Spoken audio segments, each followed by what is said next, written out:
Hi everyone, welcome to this video. This is Aarti Mishra, one of the top and verified educator. आज के session में हम craft trade towns in the post modern age के बारे में जानेंगे कि पोस्ट मॉडर्न एज में इंडिया में कौन कौन से क्राफ्ट्स चल रहे थे, किस तरीके की डिटेल्स थी। तो this is very very important, extremely important. So हम ये शुरू करने जा रहे हैं। आप जानते हैं कि गाइस ये हम आर एस शर्मा की जो बुक है उसे कवर कर रहे हैं। ये आर एस शर्मा की बुक का क्लास 11th की जो ओल्ड एनसीईआरटी है उसका हिस्सा है। और गाइज ये जो एंशियंट हिस्ट्री की सीरीज़ है ये आप ओल्ड एनसीईआरटी भी फॉलो कर सकते हो या फिर आप ऑक्सफोर्ड पब्लिकेशन की जो आती है वो भी फॉलो कर सकते हैं। गाइज साथ ही आपको बताना चाहूँगी कि आप टॉप 10 का रेफरल कोड यूज़ कर सकते हैं अगर आपको अनअकैडमी प्लस का सब्सक्रिप्शन लेना है। और कॉल एंड व्हाट्सएप करने के लिए आप जो है नंबर यूज़ कर सकते हैं जो डिस्क्रिप्शन बॉक्स में दिया गया है।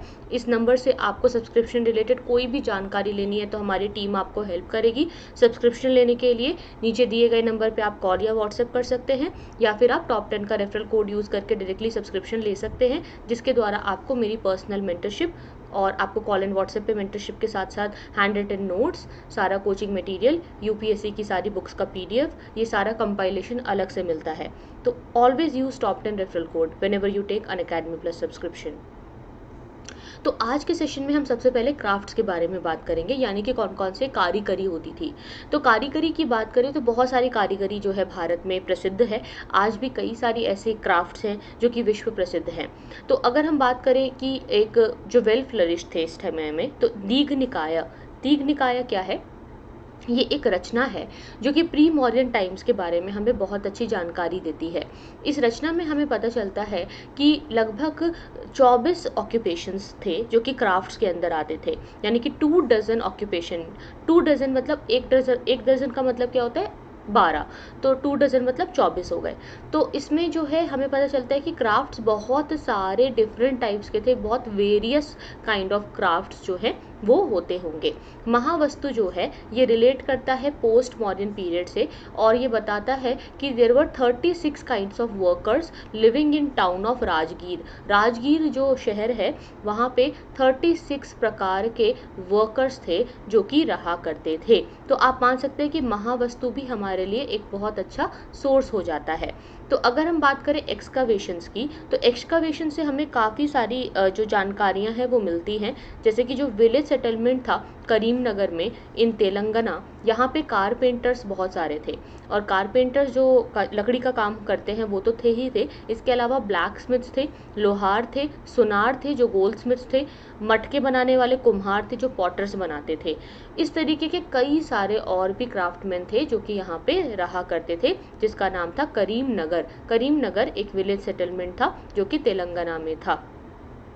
यहाँ पे आप देखेंगे कि ये सभी लोग जो है अलग अलग सेपरेट क्वार्टर्स में रहा करते थे। साथ ही यहाँ पे खेती बाड़ी करने वाले भी लोग थे और खेती बाड़ी में जो दूसरों को लेबर प्रोवाइड करते हैं, खेती में जो काम करते हैं, वो सब लेबरर्स भी यहाँ पे थे। 8 प्रकार के क्राफ्ट थे जो कि यहाँ पे एसोसिएटेड थे with the working of gold, silver, lead, इन सब से related, tin, copper, brass, iron, precious stones, jewels, इन सब से रिलेटेड था। Various types of craft associated थे, brass, zinc, antimony and red arsenic. ये सब जो है अलग अलग प्रकार के मेटल्स के नाम हैं। मतलब आप ये मान के चलिए कि हर प्रकार का मेटल ये लोग यूज़ करते थे और स्पेशलाइज थे। मतलब इनको ये नहीं है कि कोई काम अगर हो रहा है तो बस उसको कर रहे हैं या जैसे जैसे पूरा कर रहे हैं। ये लोग काफ़ी उस चीज़ में निपुण थे, काफ़ी ये स्पेशलाइज थे।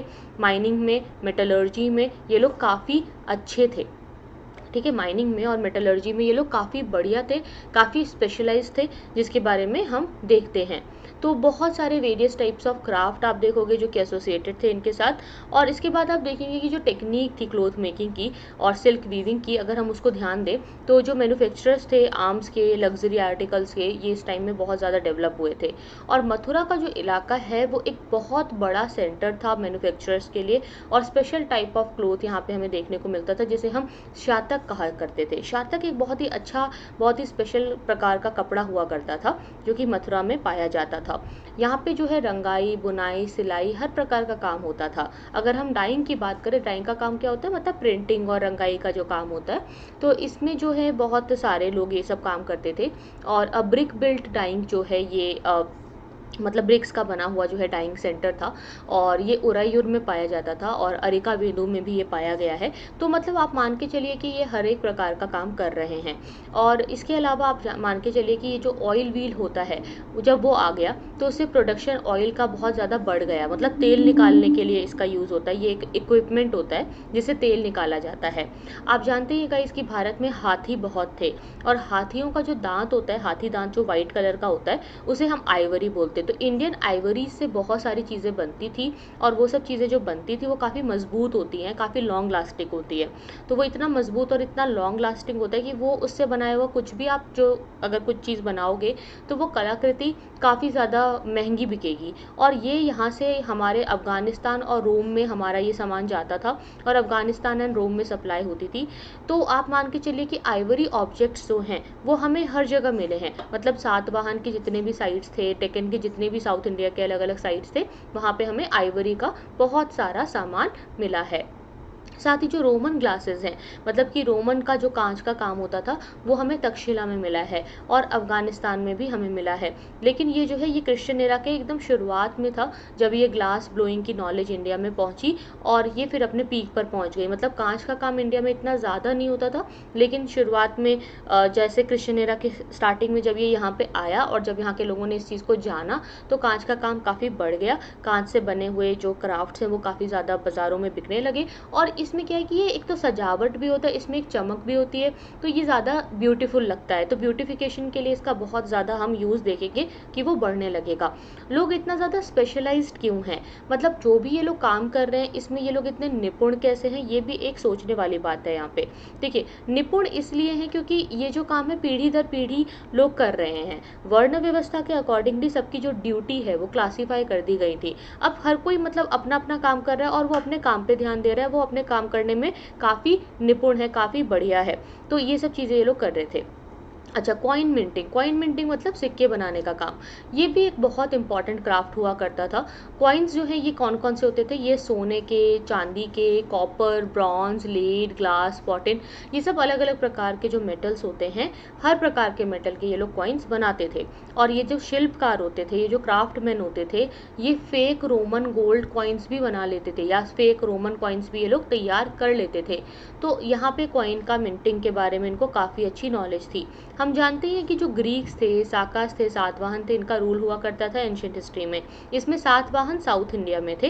तो जो सातवाहन थे इन्होंने सबसे ज़्यादा नंबर ऑफ कॉइन्स को इशू किया था, और कुशान्स ने भी बहुत ज़्यादा नंबर ऑफ कॉइन्स को इशू किया था। जो कुशान रूलर्स आए थे पोस्ट मॉडर्न टाइम्स में, इन्वेशन जो इन्होंने किया था, तो इन्होंने काफ़ी कॉन्ट्रीब्यूट किया था कॉइन्स के स्प्रेड के लिए। अच्छा, सबसे इंपॉर्टेंट जो कुशान राजा थे, जो सबसे ज़्यादा फेमस थे इंडिया में, उनका नाम क्या है, नेम आपको बताना है कमेंट सेक्शन में। What was the name of that Kushan king who was most famous Kushan king in India. अच्छा, आर्टिशंस की अगर हम बात करें तो ये लोग सब अपने ग्रुप में रहते थे। देखो, ग्रुप में रहने से क्या होता है ना, ये एक दूसरे के राइट को प्रोटेक्ट करेंगे, अपनी भी सेफ्टी रहती है, और अपना रूल रेगुलेशंस बनाना, एक साथ काम करना आसान रहता है, अच्छा रहता है। तो ट्रेड के लिए इन्होंने अपने आप को ऑर्गेनाइज किया हुआ था गिल्ड्स में। गिल्ड्स का मतलब होता है ग्रुप में। इसको ग्रुप को ये लोग क्या बोलते थे, श्रेणीज। ये आपको याद रखना है, प्रीलिम्स के पर्सपेक्टिव से ये काफ़ी इंपॉर्टेंट पॉइंट है। तो श्रेणीज इसे कहा जाता था। तो ये लोग अलग अलग गिल्ड्स में ऑर्गेनाइज थे।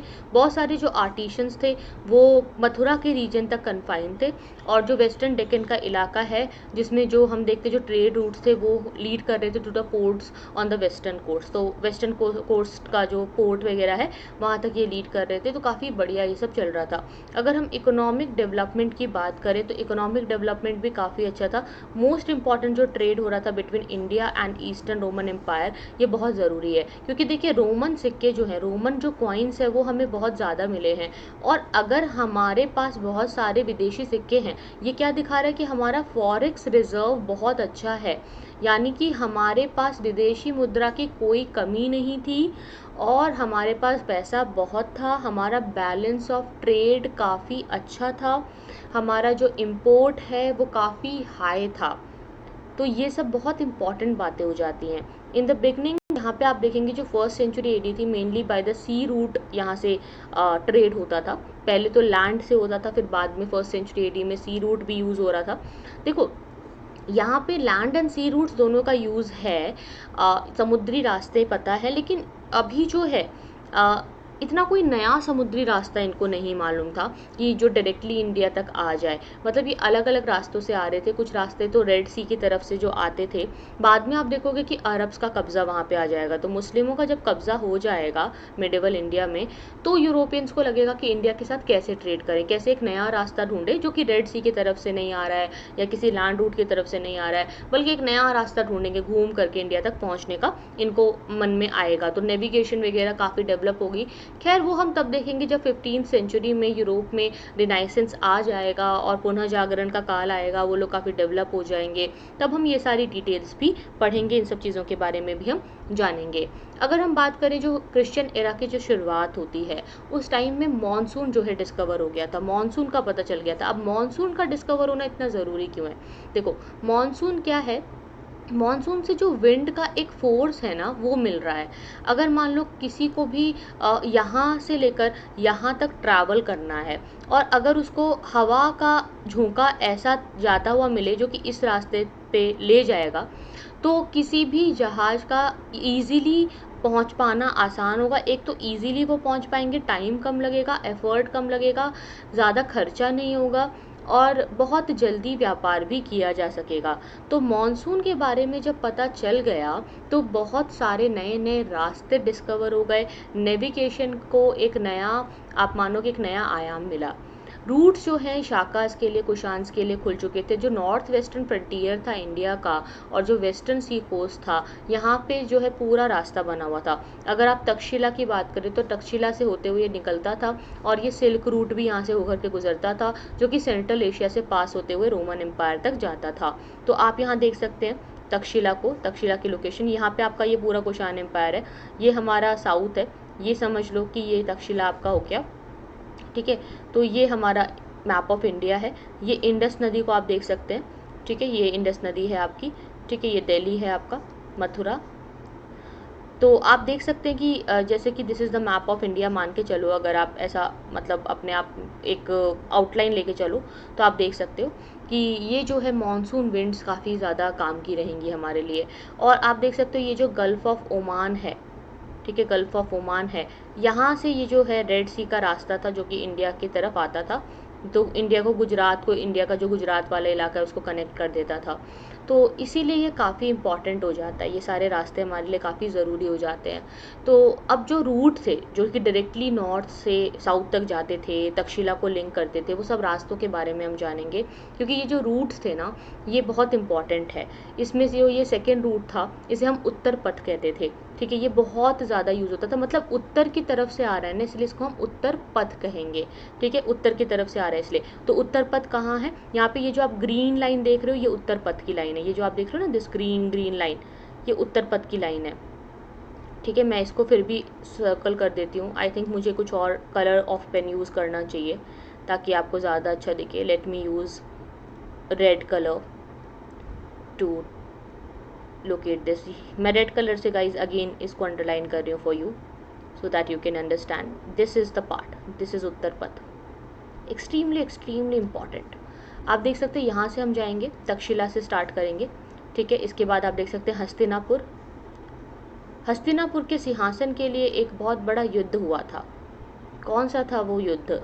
अगर आप जानते तो कमेंट्स में बताइएगा। ये आप जान सकते हैं, यहाँ पे कुरुक्षेत्र जहाँ पे युद्ध हुआ था। नीचे ये इंडिया है, sorry not India, Delhi, Indraprastha. ठीक है, इंद्रप्रस्थ आ गया आपका, ये मथुरा आ गया आपका। फिर आप यहाँ पे देख सकते हैं इम्पॉर्टेंट प्लेसेस सारे इसमें से आ रहे हैं। अयोध्या, राजगृह, गया, गया बिहार। ठीक है, तो आप देखो दक्षिण पथ जो है वहाँ से, तो ये सब है। तो ये हो गया उत्तर पथ, और जो दक्षिण पथ है वो येलो कलर से दिखाया हुआ है। ठीक है, मैं यहाँ पे येलो पॉइंटर यूज़ करती हूँ आपके लिए।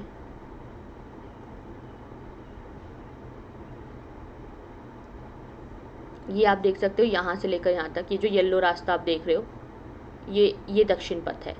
तो यू शुड अंडरस्टैंड उत्तर पथ एंड दक्षिण पथ, ये एक्सट्रीमली इंपॉर्टेंट है। व्हाट इज़ उत्तर पथ एंड व्हाट इज़ दक्षिण पथ? ठीक है, तो आप देख सकते हो ये वाला, आप यहाँ पे देखेंगे दक्षिण पथ ये वाला है ब्लू कलर, येलो कलर से। उत्तर पथ ग्रीन कलर से दिखाया हुआ है। ये जो शहर है वो पिंक कलर से दिखाए हैं। नदियों को ब्लू कलर से दिखाया हुआ है और माउंटेन्स को ब्राउन कलर से दिखाया हुआ है। जस्ट ये इंडेक्स जो आप देख रहे हो ना, आप इस इंडेक्स पे ध्यान दो, आपको सारा समझ में आ जाएगा, ठीक है। Just look at the index, किसी भी मैप को समझने के लिए इंडेक्स को देखेंगे तो समझ जाएंगे। तो ये सारा था तक्षशिला से ये पास होता था और इसमें पूरा ये सारा यमुना, मथुरा, उज्जैन, सारा इलाका आ जाता था। उज्जैन मतलब Ujjain was the meeting point, Ujjain meeting point है, यहाँ पे आप देख सकते हो, ठीक है। उज्जैन मीटिंग पॉइंट था, ठीक है। बहुत इंपॉर्टेंट, मतलब ये एक रूट है, तो we should understand this route, extremely important for us. Okay, तो गाइज इसके आगे की जो कहानी है वो हम जानेंगे नेक्स्ट वीडियो में। नेक्स्ट वीडियो में हम डिस्कस करेंगे फॉरेन ट्रेड को, कि ये जो रोमन्स थे उन्होंने कैसे ट्रेड शुरू किया, मतलब कहाँ से ये आए, क्यों आए, why Roman empire was so attracted to India, क्या ऐसा मिल रहा था इनको। तो फॉरेन ट्रेड के बारे में जानेंगे, रोमन एक्सपोर्ट्स के बारे में जानेंगे और पूरा सिल्क रूट को थोड़ा सा डिटेल में समझेंगे, because this is extremely important for अस। और कैसे इंडियंस ने जो है सिल्वर और गोल्ड करेंसी को यूज़ किया, जो कि इंडिया में रोम से आई थी, तो उसको हमने कैसे यूज़ किया और कैसे अर्बन सेटलमेंट्स आगे बढ़े, this is something which we need to understand. So we will continue this in the next video. Thank you so much for watching guys. Always remember, if you want to take Unacademy plus subscription then you need to use the top 10 referral code, ठीक है। मैं यहाँ पे again लिख देती हूँ आपके लिए ताकि आपको याद रहे, this is the code top 10। Just use this top 10 referral code and take Unacademy plus subscription. बाकी की जो जानकारी है नीचे डिस्क्रिप्शन बॉक्स में दी हुई है, सारे लिंक्स दिए हुए हैं। टेलीग्राम पे भी आप हमें ज्वाइन कर सकते हैं। टेलीग्राम का जो चैनल का नाम है उसका नाम है NCERT Aarti Mishra. Just search this, you will get the channel. Thank you so much for watching guys, see you then, take care, bye bye.